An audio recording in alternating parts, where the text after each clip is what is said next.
महाराष्ट्रातील विधानसभेचा बिगुल लवकरच वाजणार आहे। आपण धाराशिव विधानसभा मतदारसंघातील प्रतिस्पर्धी दावेदार कोण असतील व त्यांची दावेदारी कशामुळे असेल हे आपण जाणून घेणार आहे। महाविकास आघाडीतून कोण दावेदार असू शकतो? सध्या या मतदारसंघाचे लोकप्रिय आमदार सन्माननीय कैलासदादा पाटील हे विद्यमान आमदार आहेत आणि या नुकत्याच झालेल्या लोकसभेच्या निवडणुकीमध्ये धाराशिव कळंब या मतदारसंघातून तब्बल 61,000 मताची लीड मिळाली।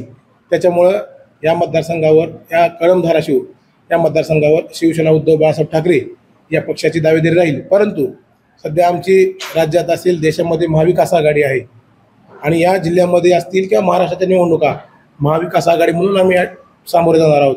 आमचे पक्षप्रमुख याबाबत योग्य ते निर्णय घेतील।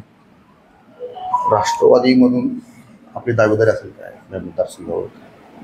नसेल तर कोण उमेदवार असेल? नैसर्गिकरित्या जर बघायला गेलं तर आता आपण जसं लोकसभेच्या निवडणुकीत बघितलं की महाविकास आघाडीच्या फॉर्म्युलानुसार एकदम सगळ्यात चांगला समन्वय जर कुठं असेल तर महाविकास आघाडीमध्ये, आणि जिथं जिथं विद्यमान जागा महाविकास आघाडी लढवते तिथं जे विद्यमान आमदार आहेत ते कंटिन्यू व्हायची प्रोसेस आहे। खरं तर हा निर्णय ज्येष्ठ लोकांचा आहे। ज्येष्ठ नेते जे ठरवतील त्या प्रकारे राष्ट्रवादी काँग्रेस पार्टी शरदचंद्रजी पवार हे काम करेल। त्याच्यामध्ये महाविकास आघाडीचे बलस्थान काय वाटत आता? सगळ्यात महत्त्वाचं महाविकास आघाडीमध्ये एक तर सगळ्यांचा समन्वय, ह्याच्यात हे टीमवर्क आहे। टीमवर्क केल्याशिवाय कोणालाच आज सध्या गत्यंतर नाही।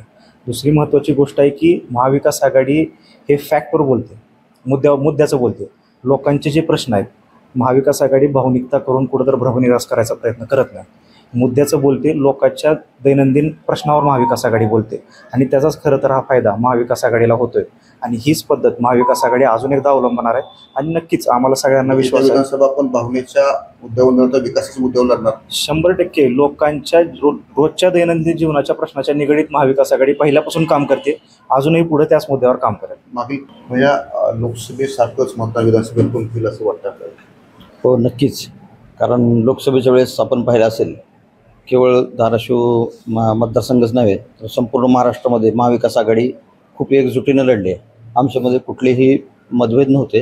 काही 2-4 जागांच्या बाबतीत आमच्यामध्ये रस्सीखेच होती की कोणी लढवायचे, पण त्यानंतर आम्ही सर्वात आधी महाविकास आघाडीनेच सर्व उमेदवार जाहीर केले। महाविकास युतीच्या मानाने महाविकास आघाडीमध्ये तुम्ही पाहिलं असेल लोकसभेला खूप कमी प्रमाणात ओढाताण झाली आणि सुरळीतपणे ते झाले, सीट शेअरिंग झालं। त्याच पद्धतीनं विधानसभेमध्ये सुद्धा आज आता आमच्या काही चर्चा सुरू झालेल्या आहेत वरिष्ठ नेत्यांच्या, त्यांच्या ह्याच्यातून दिसून येतं की कालच शरद पवार साहेब म्हणले की आम्ही लोकसभेच्या वेळेस 2 पाऊल मागे घेतले कारण की महाविकास आघाडी ही मजबूत राहावी आणि आपण लोकांसमोर जाताना आपल्यामध्ये एकी दिसावी। त्याच पद्धतीनं सर्वच पक्ष असतील आमच्या काँग्रेस पक्षाच्या पवार साहेब जसं बोलले आता तसं विधानसभेला ते 2 पाऊल मागे घेतील का? नाही, त्यांनी एकट्यानेच घ्यायची गरज नाही। सगळेच जणच आम्ही एकमेकांना समजून घेऊ। जे निवडून येणारे ज्या पक्षाचा उमेदवार असेल, कॅन्डिडेट जिथं उपलब्ध असेल त्या पक्षाला नक्की आम्ही सपोर्ट करू। आमचे तिन्ही पक्ष संभाव्य उमेदवार काँग्रेस पक्षाची परंपरा पाहिली तर आपल्या धाराशिव मतदारसंघामध्ये पण खूप पूर्वीपासून विश्वासराव पाटील असतील, गौतमराव सुरवसे पाटील असतील किंवा सुरुवातीच्या काळात डॉक्टर पद्मसिंह पाटील असतील, हे काँग्रेस पक्षाकडून चांगल्या मताने निवडून आले। त्यानंतरच्या काळातही समजा नानासाहेब पाटील असतील किंवा विश्वासप्पा शिंदे असतील, त्यांचा पराभव जरी झाला असला तरी त्यांनी चांगल्या पद्धतीनं लढत दिलेली आहे। त्यामुळे काँग्रेस पक्ष सुद्धा निवडणूक जर वेळ आली तर लढवायला तयार आहे। पण आज या उस्मानाबाद धाराशिव कळंब मतदारसंघामध्ये विद्यमान आमदार हे शिवसेनेचे आहेत, कैलासदादा पाटील। त्यांचं काम खूप चांगलं आहे आणि ह्या महाविकास आघाडीच्या बाबतीत कोण उमेदवार द्यायचा, कुठली जागा कोणी लढवायची हे आमचे वरिष्ठ नेते आमच्या पातळीवर आमचे श्रेष्ठी निर्णय घेतील आणि जो काही निर्णय असेल त्याच्या मागे आम्ही 100% एक दिलानं त्याच्या पाठीशी राहू आणि आमचा उमेदवार निवडून येईल याच्यासाठी आम्ही जीव तोडून प्रयत्न करू। एकंदरीत महाविकास आघाडीकडून विद्यमान आमदार कैलास पाटील यांचंच नाव निश्चित होते असंच दिसत आहे। पण महायुतीचे काही पदाधिकारी आपल्यासोबत आहेत, त्यांच्याकडून जाणून घेऊयात महायुतीतून कोणता पक्ष निवडणूक लढेल असं आपल्याला वाटतं? धाराशिव जिल्ह्यामध्ये महायुती म्हणून भारतीय जनता पार्टी, शिवसेना शिंदेसाहेबांची, त्याचबरोबर अजितदादांचा राष्ट्रवादी गट ह्यांनी मिळून ह्या लोकसभेमध्ये चांगल्या प्रकारे काम केलेलं आहे। विकासाच्या जर मुद्द्यावर बोलायचं झालं तर शिंदे गटाच्या माध्यमातून, भारतीय जनता पार्टीच्या माध्यमातून प्रमुख दावेदारी कोणाची? प्रमुख दावेदारी जर आपण म्हणताय तर निश्चितच महायुतीमध्ये एक भारतीय जनता पार्टीचा कार्यकर्ता म्हणून माझी इच्छा आहे की धाराशिव आणि कळंब जिल्ह्याला भारतीय जनता पार्टीला इथं जागा मिळाली पाहिजे आणि ही जी जागा आहे ही चांगल्या मताधिक्याने आम्ही सगळं मिळून निवडून आणू असा विश्वास आहे. पण महाराष्ट्रामध्ये जे काही भारतीय जनता पार्टी व महायुतीचं सरकार आहे त्यामुळे ह्या जागेच्या बाबतीमध्ये वरिष्ठ लेवलला नक्कीच सकारात्मक विचार करून ह्या जिल्ह्याच्या ह्या भागाच्या विकासाच्या दृष्टिकोनातून वरिष्ठ निर्णय घेतील हाही विश्वास. दावेदारी प्रबळ आहे. भाजपचे बलस्थान काय आहे?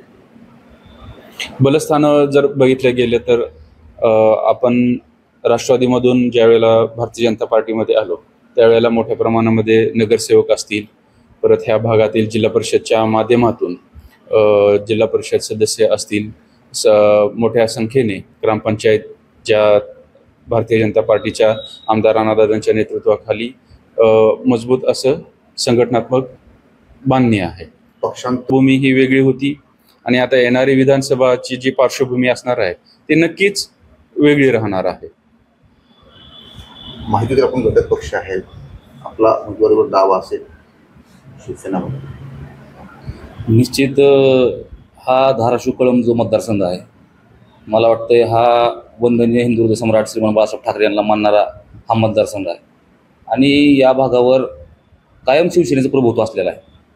आणि या ठिकाणचे जे आमदार आहेत उबाटा गटाचे तर ते सुद्धा मला वाटतंय धनुष्यबाण चिन्हावर सोडून आलेले आहेत, महायुतीच्या कालखंडातच सोडून आलेले आहेत. आणि या भागातला आजसुद्धा शिवसैनिक हा बाळासाहेब ठाकरे वंदनीय हिंदू सम्राट यांना मानणार आहे, मुख्यमंत्री एकनाथभाई शिंदे यांच्या विचारधारेला मानणार आहे. आणि आम्ही या ठिकाणी विचारांचे वारदार म्हणून या ठिकाणी जो काम करत आहोत त्या कामाच्या माध्यमातून मिळणारं जे आम्हाला यश आहे तर मला आपल्या या ठिकाणी आवर्जून सांगावं वाटतं की कृषी उत्पन्न बाजार समितीचं जे इलेक्शन झालं ते आम्ही महायुती म्हणून शिवसेना आणि भारतीय जनता पार्टी म्हणून एकतर्फी आम्ही या ठिकाणी विजय संपादित करू शकलो. हे कशामुळं तर वंदनीय हिंदू हृदय सम्राट बाळासाहेब ठाकरे, धनुष्यबाण चिन्ह आणि एकनाथभाई शिंदे यांची कार्यपद्धती यामुळं आम्हाला निश्चित खात्री आहे की या ठिकाणचा भविष्यातला येणारा आमदारसुद्धा हा धनुष्यबाण चिन्हावरतीच निवडून देईल. आणि आम्ही शिवसेना म्हणून या भागातल्या विधानसभा क्षेत्रातले सर्व पदाधिकारी एकमुखानं मुख्यमंत्री एकनाथभाई शिंदे यांचे पक्षप्रमुख वरिष्ठ नेत्यांकडे मागणी करणार आहेत की ही जागा आपण शिवसेनेकडे सोडून घ्यावी.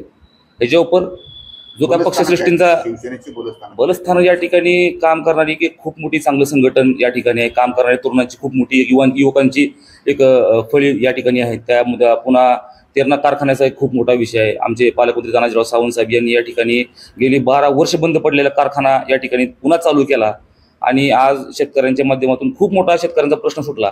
त्या कारखान्याचे साधारणतः 35,000 सभासद असलेला असा शेतकरी कारखाना आहे आणि हे कारखाना आणि या ठिकाणची आमची कार्यपद्धती यावर विश्वास आम्हाला आहे. जेणेकरून ही आमची बलस्थान असतील हे 100% असा आमचे विश्वास आहे. मतदान करताना हिंदुत्वाचा विचार करेल का? निश्चित. कारण मी म्हणलं ना या ठिकाणचे नागरिक आणि या ठिकाणचे शिवसैनिक सुद्धा बाळासाहेब ठाकरेंना मानणारे खूप मोठ्या प्रमाणात लोक आहेत आणि म्हणून हिंदुत्वाचा प्रभाव खूप या भागामध्ये आहे. येणाऱ्या कालखंडात सुद्धा हिंदुत्वाचा विजय निश्चित होईल याची मला खात्री आहे.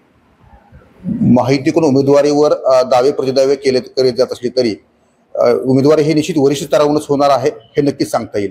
आपण मागच्या लोकसभेमध्ये मराठा आरक्षणाचा बऱ्यापैकी फरक लोकसभेमध्ये जाणवला, तो विधानसभेत दिसेल का? 100%. कारण मराठा समाजाला अजून बी न्याय भेटलेला नाही. दुसरी गोष्ट, हे सरकार महायुतीचं सरकार आहे पण हे सरकार मराठा आरक्षणाचा विषय गांभीर्याने घेत नाही. त्यामुळं 100% की मराठा आरक्षणाचा याच्यावर संभाव्य परिणाम भरपूर पडेल आणि या ठिकाणी महाविकास आघाडी मोठ्या मताधिक्याने 5ही मतदारसंघामध्ये मोठ्या मताधिक्याने इथले आमदार सगळे निवडून येतील. मराठा ओबीसीचा पण आरक्षणाची मागणी होते.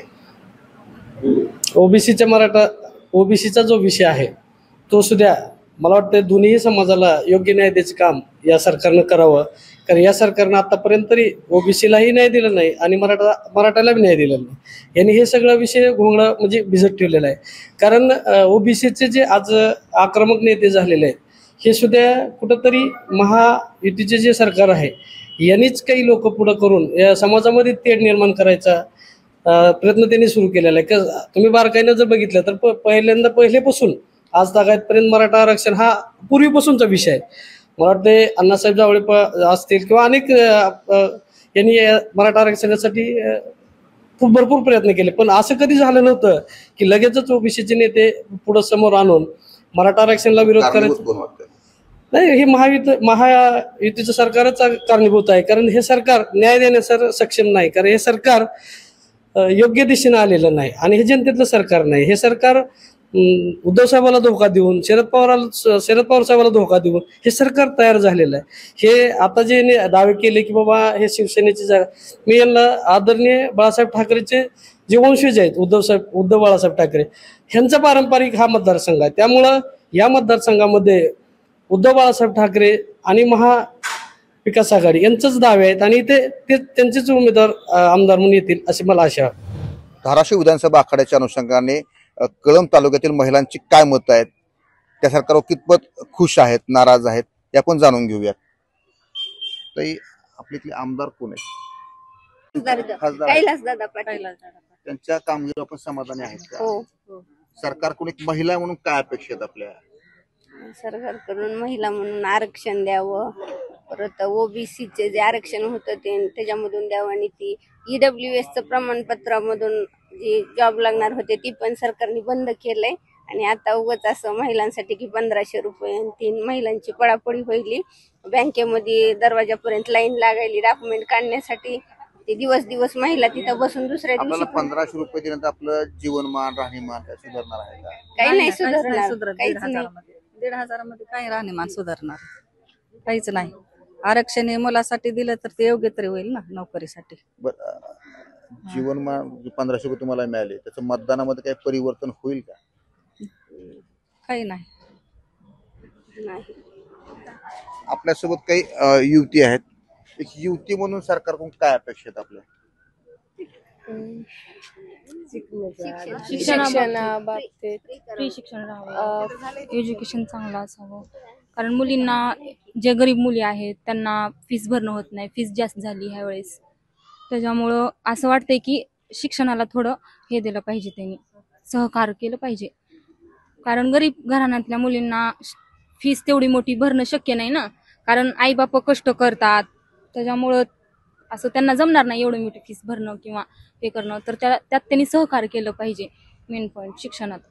आणि आजकाल जिथं तिथं मुलीच आहेत, मग त्याच्यामुळे मला असं वाटतं की मुलींना जास्त सवलती केल्या पाहिजेत. तसं तर दिल्या आहेत. प्रश्न आहे की माझी लाडकी बहीण योजना काढण्यापेक्षा महागाईकडे लक्ष द्यावं, की प्रत्येक गोष्ट ही महागाईल्यावर महिलाला 1,500 रुपये महिना देऊन काय समाधान येतात? त्यांच्या बहिणीला काहीच समाधान नाही ना. प्रत्येक गोष्ट महागात चालली आणि 1,500 काय होणार आहे बहिणीचं? काहीच नाही होणार. मग महागाईकडे जरा लक्ष द्यावं. लाडकी बहीण योजनेचा मतदानात काही परिवर्तन होईल का? नाही, महिला म्हणून नाही. काय परिवर्तन काय होणार आहे? आता तुम्ही हे निवडणुकीच्या टायमिंगला असं लाडकी बहीण योजना काढता, प्रत्येक योजना काढता, पण महागाई कमी करा ना तुम्ही, त्याच्याकडे लक्ष द्या.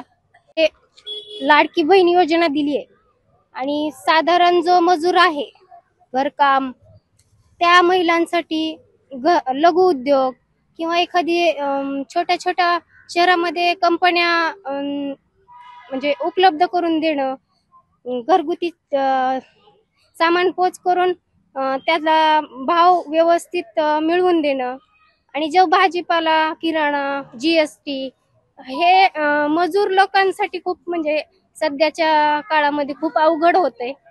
आणि आमच्या मुलांच्या शिक्षणासाठी पण सध्या वह्या पुस्तकावर जी GST आहे ती हटवावी. आणि महिलांसाठी खरंच म्हणजे आम्हाला मान्य नाहीये हे 1,500 देणं. त्याच्या 1,500मुळे आमचं कुठल्याच गोष्टी म्हणजे भागणार नाहीयेत. एवढं योजना कशामुळे सुरू केलं असं आपल्याला वाटतं? हे काय सध्या इलेक्शन आहेत, आता खासदारांचं झालं, आमदारांचं चालू होईल, उद्या नगरपालिकेचं होईल, पण त्याच्यामधून आम्ही महिला किंवा जे साधारण लोक आहेत मजूर त्यांना कुठलाच प्रॉफिट होत नाहीये. आणि या योजनेचा मतामध्ये रूपांतर होईल का? नाही, काहीच नाही, होणारच नाही ना. जे म्हणजे हे एक लोभ देत आहेत महिलांना, त्याचा काही उपयोगच होणार नाहीये. ई-श्रम कार्ड काढायला लावलं, हे जनधन योजनेचं काढतात, त्याच्यामध्ये किती 3-4 महिनेच आम्हाला तो म्हणजे पैशाचा हे देतात, नंतर काय बंद होतं. त्यांचं इलेक्शन आहे तोपर्यंतच आमचा फायदा घेतात. सरकारने लाडकी बहीण योजना चालू करण्यापेक्षा सुद्धा महिला सक्षमीकरण, महागाई या विषयावर लक्ष द्यावं व महिलांचं जीवनमान सुधारण्याचा प्रयत्न करावा असे स्थानिक महिलांचं म्हणणं आहे. विधानसभेचा तुमचा आमदार कोण आहे? आमदार कैलास पाटील आहे, पण ही तर कधीच आलं नाही डोक्यात. आता आम्हाला माहित सुद्धा नाही. मी निवडून आम्ही देऊन सुद्धा ओळख नाही केली. जुने शिवसैनिक तुम्ही आहोत. जुने शिवसैनिक एकदम 80 पासूनचे. आमदार कोण आहे? कैलास पाटील. म्हणजे कामावर तुम्ही समाधान येत का? समाधान नाही ना, त्यानं 5 वर्ष झाले तोंडच दाखवलं नाही डोकीला. आणि कसं समाधान राहायचं? काय विकास केलेला आहे? काय केलं काय त्यांनी? तर त्यांचं नाव घेऊन सांगायचं आपल्याला. कैलास पाटील कसा कोण आहे मला सुद्धा माहित नाही, मी मतदार इथला असताना. कारण का त्याचं तोंडच बघितलं, ती आलाच नाही तर काय बोलू आता. मतदान करताना कोणत्या गोष्टी विचार करला? कोणच्या म्हणजे विकास म्हणा, लोकांच्या गोरगरिबाचं कोणचं विम्याचं आहे. पण आता या गव्हर्नमेंटनं 1500 रुपये महिलासाठी केले. महिलांसाठी केला तर फरक पडेल का? फरक पडेल ना, 100% फरक पडणार आहे. करे गेली एक महाविकास आघाडी एक महायुतीचा आहे. दोघांपैकी कोणाचे निर्णय चांगले वाटले तुम्हाला? परिणामकारक कोण वाटलं? आपले ही माहितीचे त्यांनी काय केलं ते 2.5 वर्षात कोरोना काळमध्ये? काय केलं? काय सांगे कोणचं असं काय केलंय की बाबा कोरोना पिरियड आहे, बंद आहे, माणसं बेकार फिरायले, काय मदत द्यावं? काय केलं काय त्यानं 2.5 वर्षात? राष्ट्रीय विधानसभा आखाड्याच्या अनुषंगाने आपण कळंब येथील काही युवकांशी चर्चा करणार आहेत. तुमच्या इथले आमदार कोण आहेत? कैलास पाटील. तुमच्या कामावर समाधानी आहे का? हो. आता येत्या लढतीचे होते कोणाकोणामध्ये होते? तसं तर काही सांगता येणार नाही, पण कैलास दादा हे 100% लागतील असं आम्हाला. तगडी फाईट कोणात होईल? तगडी फाईट आता कैलास दादाच्या विरुद्ध कोणी बी असो त्याला फाईट देवा. कैलास दादांना तगडी फाईट कोण दिला असं म्हणाले? प्रतिस्पर्धी ही तर शक्यता नाही, कारण माजी आमदार राणा जगजितसिंह पाटील होते, ते तुळजापूरमध्ये गेलेले आहेत. त्यामुळे इथं काय असा विषय नाही. गेल्या वेळेस संजय निंबाळकर का पाटील कोण होते, राष्ट्रवादीचे होते, तरी त्यांना एवढं काय आलं नाही, कारण काम त्यांचं चांगलं होतं. रंगे पाटील झटते. उपाशी पोटी आंदोलन रॅल्या कित्येक मराठा समाजाने केला. विरोधक सुद्धा त्याच्याकडे लक्ष देत नाहीत आणि सत्तेतले बी देत नाहीत. जरंगे पाटलांनी तर मागण्याचं मान्य नाही झाले. जरंगे पाटलांनी पर्याय तर ऑलरेडी दिलेले. सर्व जाती धर्माला सोबत घेऊन जाणारं व्यक्तिमत्व सापडलंय ती महाराष्ट्राला.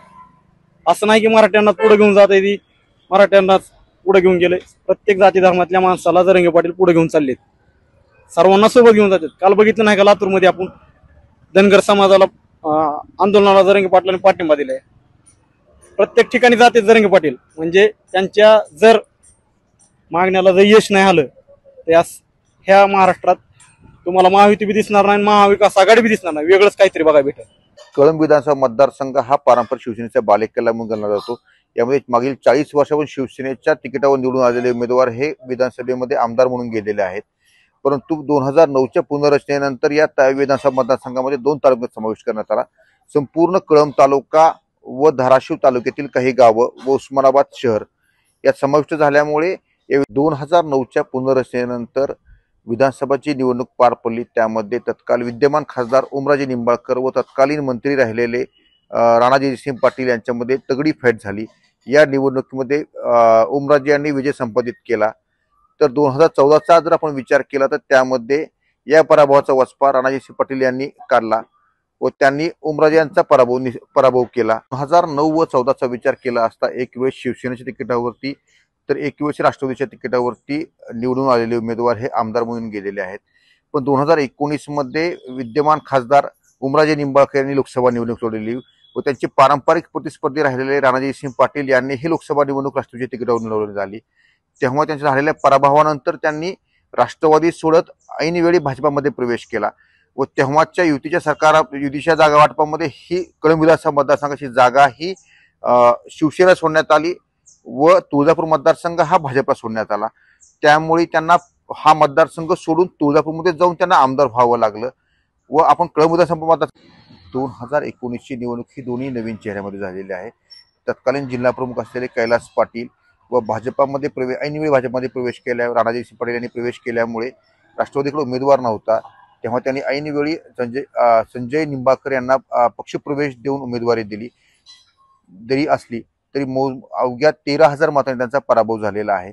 त्यामुळे या मतदारसंघावरती शिवसेना व राष्ट्रवादी शरद पवार गट या दोन्हींचं प्राबल्य चांगलं आहे। तसेच हा शिवसेनेचा पारंपरिक बालेकिल्ला असल्याने महायुतीतील शिंदे गटाचाही या मतदारसंघावर दावा केला जात आहे व महायुतीतून भाजपचे